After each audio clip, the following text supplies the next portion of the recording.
There is a version of you that you show to the world. It's the polite, successful, and agreeable you. The you that smiles for photos, that nods in meetings, and that never says the wrong thing. We are all taught from a young age to build this perfect character, to wear this perfect mask. We believe this is the key to being liked, to being accepted, and ultimately, to being happy.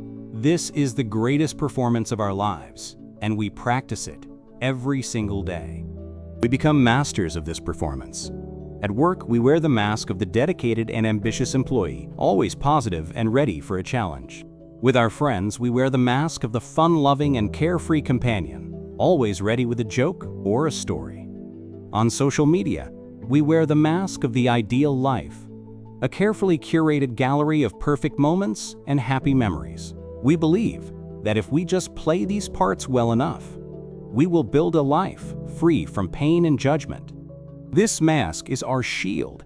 It protects us from the harsh opinions of others and the sting of rejection. It helps us navigate the complex social world, fitting in where we need to and standing out only in the ways that are approved. We spend so much energy maintaining this shield, polishing it, making sure there are no cracks, no imperfections. The world rewards us for it with likes, promotions, and invitations.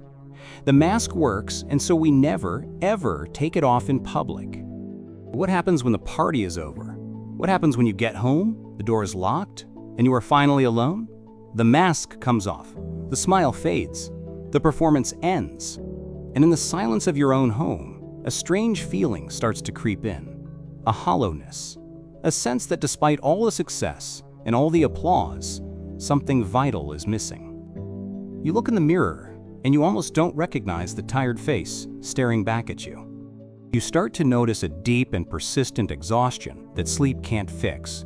It's the exhaustion of playing a part that isn't you. It's the constant, low-level anxiety of being discovered as a fraud. This feeling is a quiet whisper at first, a tiny crack in the perfect facade. You try to ignore it, to push it down, to distract yourself by putting the mask back on and heading out into the world again. You tell yourself that everyone must feel this way. The great psychologist Carl Jung had a name for this mask we all wear. He called it the persona.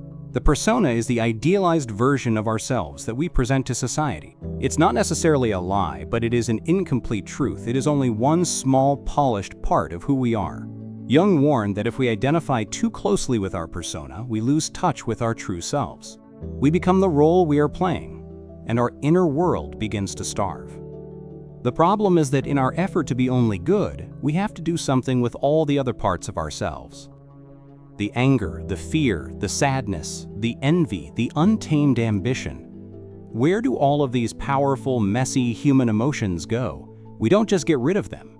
Instead, we take them, one by one, and we lock them away in the basement of our minds. We pretend they don't exist. We build our perfect house on top of this dark, forgotten cellar. And here is the secret, the one that changes everything. This is what Jung called the shadow. The shadow is the collection of everything we have disowned and repressed about ourselves. It is our inner darkness. It is the person we are afraid to be. Society has taught us to fear our shadow, to keep it locked up at all costs. We believe that if it ever got out, it would destroy our lives, our relationships, and our reputation. We are terrified of what hides in our own basement. So we live in a state of constant inner conflict. We spend half our energy maintaining the perfect mask for the world to see, and the other half keeping the door to our own inner darkness bolted shut. This is the source of that deep exhaustion. This is the reason for that feeling of being a fraud. We are a house divided against itself, and a house divided cannot stand for long. The cracks in the foundation begin to spread, no matter how perfect the exterior looks. This is the lie we have all been told, that you must choose between your light and your darkness, that to be good, you must destroy or deny the bad parts of yourself. We believe this struggle is the price of being a good person. But what if this entire war is based on a profound misunderstanding? What if the path to becoming a truly powerful and whole human being isn't about winning this fight? What if it's about calling a truce? The unraveling begins in the quiet moments, You're driving home, listening to a song, and suddenly you feel a profound sadness for no reason at all. Or you're in a meeting, and a flash of intense, irrational anger passes through you. These are not random glitches. These are messages from the parts of you that you have locked away. They are knocking on the cellar door, reminding you that they are still there. They want to be heard. Jung had a powerful insight. What you resist persists. The more energy you spend trying to push down your shadow, the stronger it becomes. It doesn't go away. It just finds other ways to get your attention. It leaks out in slips of the tongue, in sudden bursts of temper, in self-sabotaging behavior, or in dreams that leave you feeling unsettled when you wake up. Your carefully constructed world starts to feel less and less stable. You might start to notice patterns in your life. You keep dating the same kind of person who is wrong for you. You keep making the same mistake at work. You keep getting into the same argument with your family. We call this being stuck in a rut, but Jung would say it's the shadow trying to show you something. It is creating these repeating situations to force you to confront a part of yourself that you have been avoiding for a very long time. Another way the shadow makes its presence known is through projection. This is when you see your own disowned traits in other people. If you have disowned your own anger, you will be intensely critical of angry people. If you have disowned your own ambition, you will see ruthless greed in every successful person. The people who irritate you the most are often holding up a mirror to the parts of yourself that you refuse to see. They are messengers from your shadow. The perfect mask you've worn for so long starts to feel heavy. It feels less like a shield and more like a cage. The smile feels fake. The confidence feels brittle. People might even comment that you seem distant or not yourself. This is the point of crisis. The old way of living is no longer working. The performance has become too exhausting to maintain, and the inner world you've ignored for so long is now demanding your full and undivided attention. This is a terrifying place to be. It feels like you are losing control. It feels like you are falling apart. Everything you thought you knew about yourself is being called into question. Society tells you to double down, to try harder, to fix the mask, to reinforce the cellar door. Get therapy to fix your negative thoughts. Take a vacation. Buy something new. Do anything except turn around and face the thing that is causing the problem in the first place. You find that the things that used to bring you pleasure now feel empty. The external validation, the likes, the praise, the promotions, it's like eating candy when you are starving for a real meal. It gives you a momentary rush, but it leaves you feeling even emptier than before. The disconnect between your outer life and your inner life has become a chasm. You are living a life that looks good from the outside, but feels hollow on the inside. This is the moment of choice. It is a quiet, internal turning point. You can continue to fight, to resist, to pretend. You can spend the rest of your life at war with yourself, growing more and more tired, more and more brittle. Or you can do the bravest thing a person can ever do. You can stop. You can take a breath.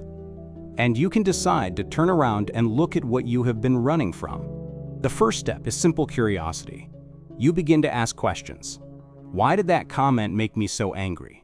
What am I so afraid of in this situation? What does my envy of that person tell me about my own desires? Instead of judging your reactions, you start to investigate them. You become a detective in your own inner world. You are looking for clues, not to condemn yourself, but to understand yourself on a much deeper level than ever before. You start to realize that the shadow is not a monster. A monster is something evil that wants to destroy you. The shadow is not that. It is simply a part of you. It is the abandoned child of your psyche. It acts out because it has been neglected, ignored, and starved of love and attention for its entire life. It doesn't want to destroy you. It just wants to be seen. It wants to come home. We project our shadow onto others because it is easier to fight a monster outside of ourselves than it is to face the darkness within. When you feel intense, irrational hatred or judgment for another person or group, stop and ask, what quality in them am I refusing to acknowledge in myself? This is one of the most difficult and uncomfortable questions you can ever ask, but it holds a powerful key to self-awareness and personal growth. Think of your life's recurring problems as a compass. The universe, or your own unconscious mind, is trying to point you in a specific direction. The situation that keeps happening over and over is a lesson you have not yet learned. The shadow orchestrates these repetitions, not to punish you, but to guide you. It is pointing directly at the part of your inner world that needs your attention the most. The pain is not the problem. The pain is the map. The fear is immense. You worry that if you open that door, if you acknowledge your anger, your fear, or your secret ambitions, they will consume you. You will become a terrible person. This is the great lie that keeps us trapped. The truth is, these things already have power over you, but they are working from the darkness, sabotaging you in ways you don't understand. Acknowledging them doesn't give them power. It brings them into the light where you can see them clearly. The first look is always the hardest.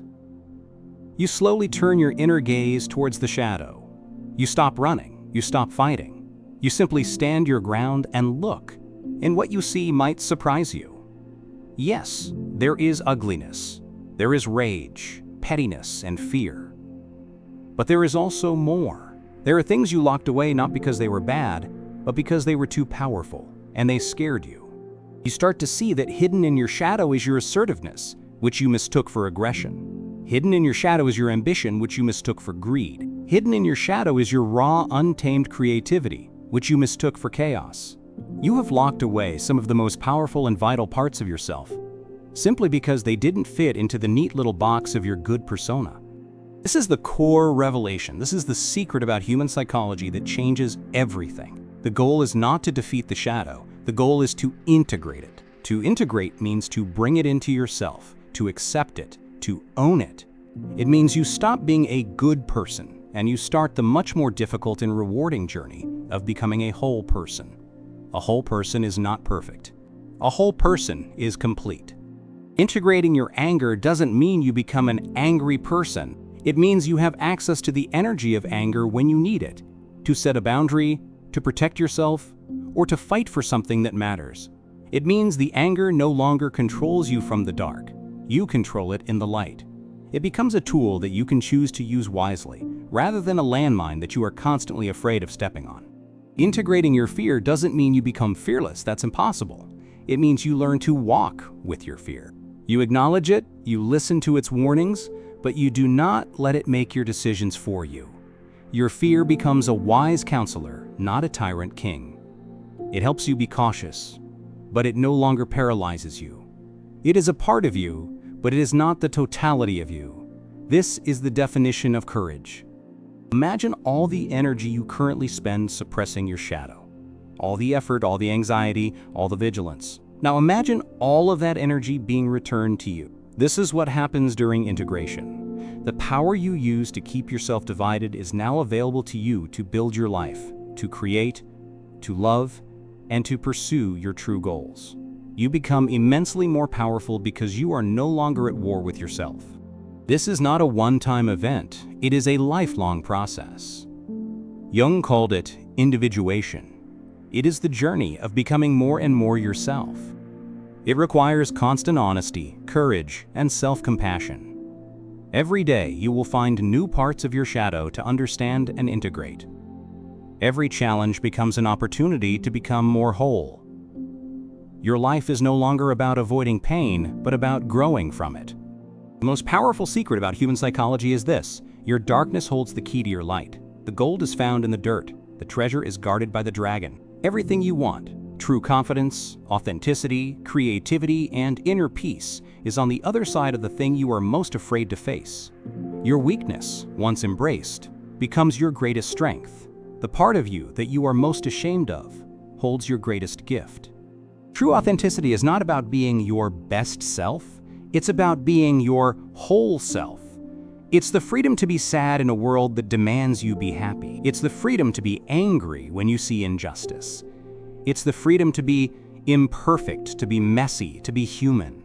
When you stop trying to hide half of yourself, you experience a profound sense of relief and liberation. You can finally just be. This process is often misunderstood. It is not about unleashing your dark side and acting on every negative impulse. That is not integration. That is possession. Integration is the opposite. It is about becoming conscious of these impulses so that you are no longer controlled by them. You don't act out your anger. You understand it and harness its energy. You don't give in to your fear. You use it to become more courageous.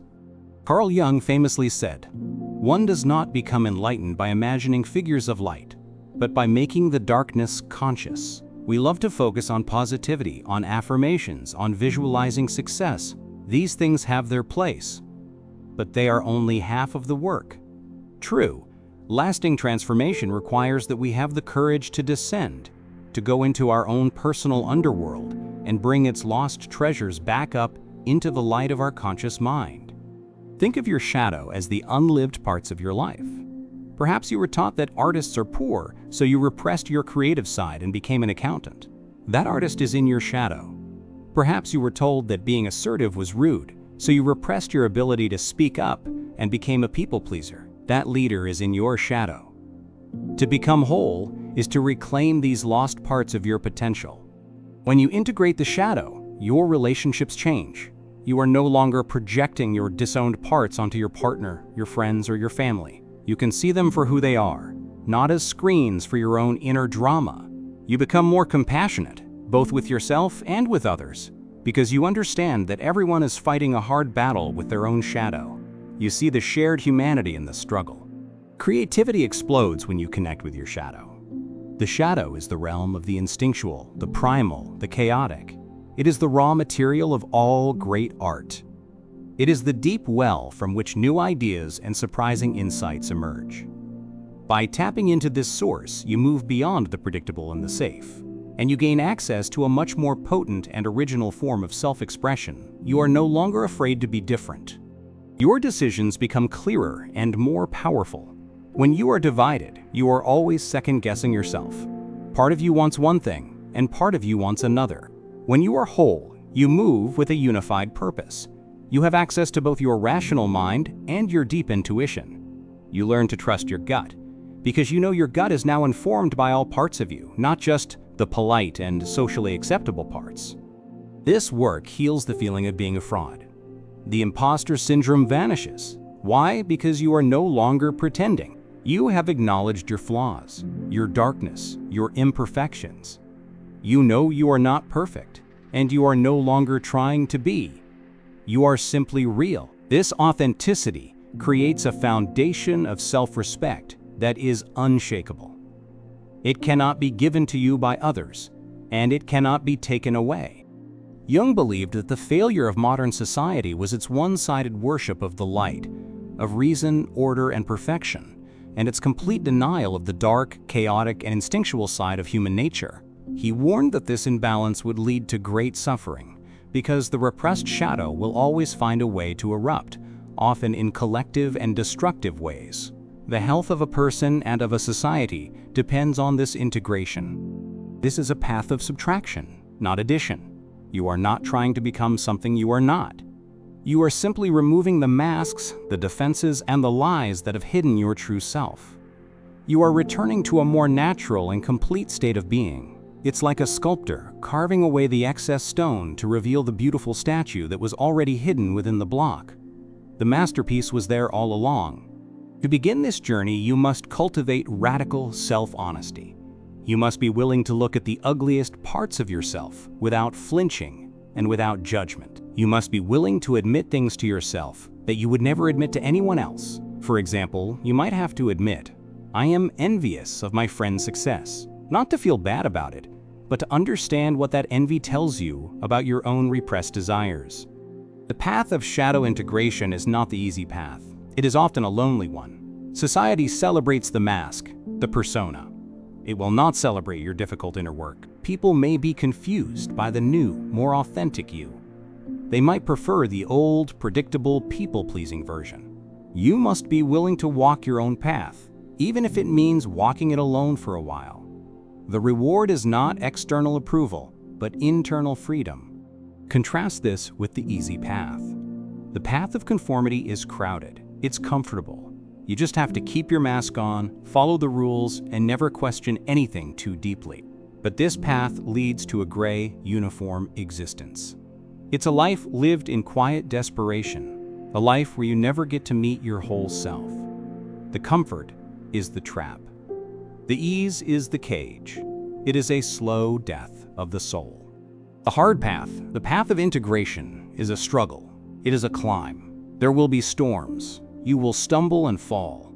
But every step you take makes you stronger. Every challenge you overcome makes you more whole.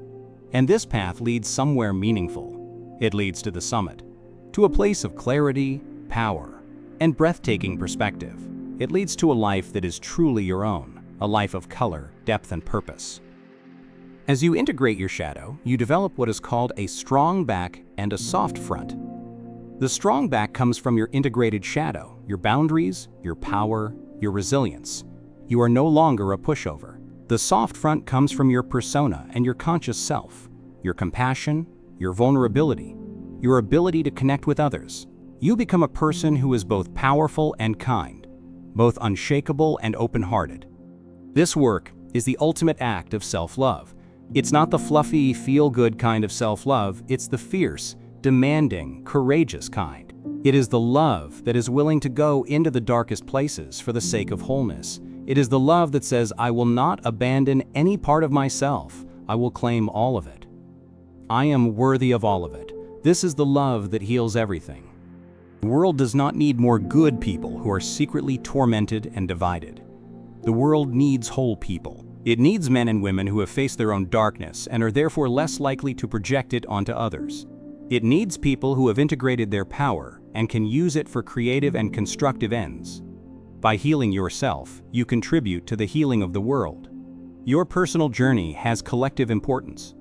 So, what is the most powerful secret about human psychology? It is that the cave you fear to enter holds the treasure you seek. It is that your poison is also your medicine. It is that wholeness is not achieved by cutting away the darkness, but by integrating it with courage and with love. You are not a problem to be fixed. You are a universe to be explored. And the darkest stars are just as much a part of the beautiful constellation as the brightest ones. You have the key. You have always had the key. The journey does not start with a guru or a book. It starts with a simple, honest question directed at your own soul.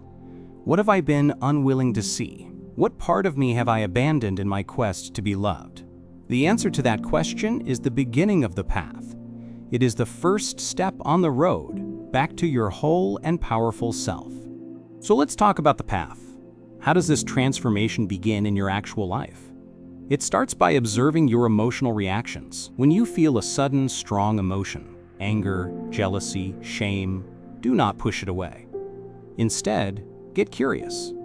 Ask yourself, hello, anger, what are you here to tell me? What boundary has been crossed?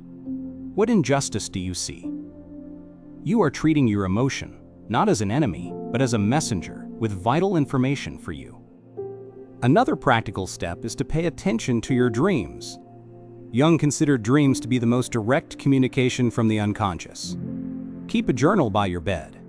When you wake up, write down whatever you remember, no matter how strange or nonsensical it seems. Don't try to interpret it immediately. Just collect the images, the feelings, the stories.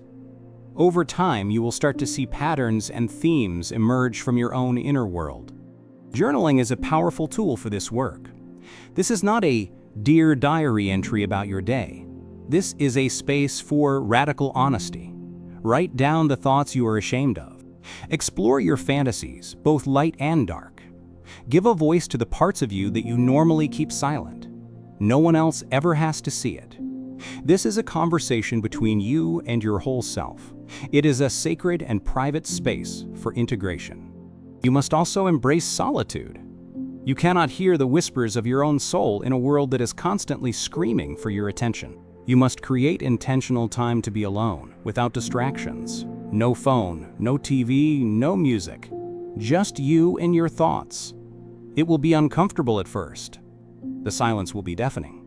But this is where you will start to distinguish your own true voice from the noise of the crowd. Be prepared for resistance. Your ego, the part of you that identifies with the mask, will fight back. It will tell you this is foolish. It will tell you this is dangerous. It will tempt you with the comfort of your old life. It will say, just put the mask back on. It was so much easier. You must learn to recognize this voice of fear and comfort, thank it for trying to protect you, and then politely ignore its advice. Find your mirrors. These are the people who trigger you. Instead of blaming them or cutting them out of your life, try to see them as teachers. What aspect of your shadow are they showing you? If someone's arrogance infuriates you, where is your own disowned confidence? If someone's weakness disgusts you, where is your own disowned vulnerability? This turns every difficult interaction into a potential lesson in self-awareness. You will start to feel a new kind of strength, one that is not dependent on external validation. It's a quiet confidence that comes from knowing and accepting your whole self. Criticism from others will still sting, but it will no longer devastate you, because you are no longer trying to uphold a false image of perfection. You are rooted in the solid ground of your own reality, with all its light and all its shadow. This path leads to a deeper compassion for others. Once you have faced your own inner demons, you become much less judgmental of the demons you see in other people. You understand that their bad behavior, their anger, their fear is often coming from a place of deep, unhealed wounding. You can see the struggling person behind the monstrous behavior. This does not mean you excuse harm, but it means you can see it with understanding. The final stage of this part of the journey is to embody the change. It's not enough to understand this intellectually. You must live it. This means making different choices. It means saying no when you used to say yes to please others. It means speaking your truth, even when your voice shakes. It means choosing the path of meaning over the path of ease. Your actions become the proof of your transformation. Now we bring it all home, to you. The journey we've described, from the perfect mask to the integrated self, is not just a psychological theory. It is the heroic journey of every human life. It is the story of moving from ignorance to wisdom, from fragmentation to wholeness, from being a character in someone else's play to becoming the author of your own life. This journey is your birthright. Remember where we started. We started with the desire to be good, to be liked, to be safe. We built a beautiful prison for ourselves, out of the bricks of social approval. We lived on the surface, terrified of our own depths. We were bright, polished, and hollow. This is the default state for so many of us, a life lived in the shallow end of the pool, afraid of the deep water where real treasures lie. Then came the cracks, the anxiety, the emptiness, the feeling of being an imposter. These were not signs that you were broken, they were signs that you were waking up. They were the call to adventure from your own soul. The pain was not a punishment, it was an invitation. It was your locked-away self knocking on the door, asking to be let in, asking to be made a part of your life once more. And you answered that call. You made the courageous choice to turn and face the darkness.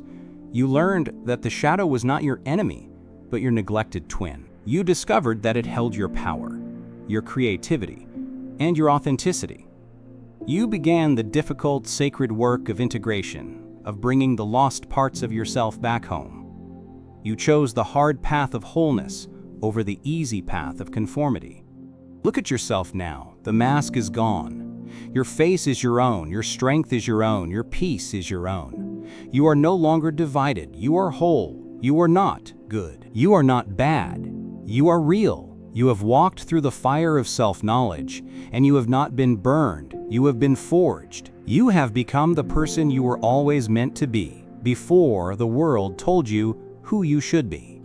This is the power that Carl Jung's wisdom offers you. It is the power to stop fighting with yourself and to start living as yourself. It is the freedom that comes from embracing every single part of your being, the light and the dark, the beautiful and the ugly, the saint and the sinner. They are all you. And when you can hold all of that within yourself, with love and acceptance, you become truly unstoppable. So the final question is not for me to answer, it is for you. Look within your own life. What parts of you have you locked away? What emotions do you refuse to feel? What truths about yourself are you afraid to admit? What part of your shadow is knocking on your door right now, asking for your attention? Do not be afraid of the answer. The answer is not a condemnation, it is your map. Your life's greatest adventure is not to travel the world or achieve great fame. Your life's greatest adventure is the journey inward. It is the exploration of your own vast internal universe. It is the only journey that will lead you to a treasure that can never be lost, stolen, or diminished. The treasure of your own whole and integrated self. The world outside will change, but the world inside, once claimed, is yours forever. Do not seek perfection. Seek wholeness. Perfection is an illusion that will keep you forever striving and forever failing. It is a sterile, lifeless ideal. Wholeness is real. It is messy, it is dynamic, it is alive, it has scars, but it also has incredible strength. It has darkness, but it also has inextinguishable light. Choose life. Choose the mess. Choose the whole, beautiful, terrifying truth of who you are. The next time you feel that flash of anger, that pang of envy, that wave of fear, try this. Do not fight it. Do not judge it. Simply say to yourself, there you are. A part of me is speaking. Let me listen. This simple shift in perspective, from resistance to reception, is the beginning of everything. It is the moment you stop being a prison guard and start being a liberator for your own soul. The most powerful secret about human psychology is that you are already complete. You have just been taught to believe that you are not. You have been told to cut off parts of yourself to fit into society. The journey is not about finding something you don't have. It is about reclaiming what was yours from the very beginning. It is a journey of remembering. You are simply remembering how to be whole.